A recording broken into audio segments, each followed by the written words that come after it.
WMUR UNH poll last week really raised some eyebrows when it suggested that the Democrats could actually take control of the legislature. Now that would be one heck of a swing. That's more than a tsunami. That would be like a mega tidal wave. Certainly we saw it 2 years ago. The Republican tsunami gave the Republicans supermajority control of the legislature, more than 3-to-1, about at least 3-to-1 in both branches. The biggest basic turnaround from Democratic control in the entire country.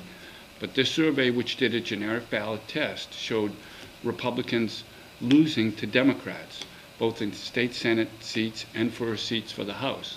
So the model that Andy Smith came up with was essentially a very narrow Democratic majority in the House of Representatives and a 14-to-10 Democratic split in the state Senate.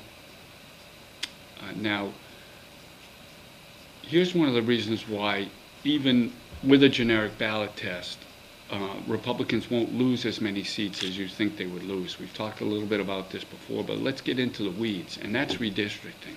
The redistricting that occurred in the New Hampshire legislature has made it easier for Republicans to hang on to seats in the House, and the same is true in the Senate. Let's look at one seat in detail. State Senate District 12. Jim Luther, Republican from Hollis, is in a rematch against former Hollis Democratic Senator Peggy Gilmore. Here's why Jim Luther has a better chance of winning than he did 2 years ago when he beat Peggy Gilmore. The changes in State Senate District 12 are these. National Ward 9 is taken out, which is kind of a split for both candidates. It's roughly a split ward, Democratic and Republican, so it's not a big difference. But the big differences are these. Once you took Nashville's Ward 9's population out, you had to add towns to it. What gets added? New Ipswich and Rindge, 2 towns to the west of Nashua. Certainly 2 towns that are almost on the outside, if you will, of the greater Nashua market.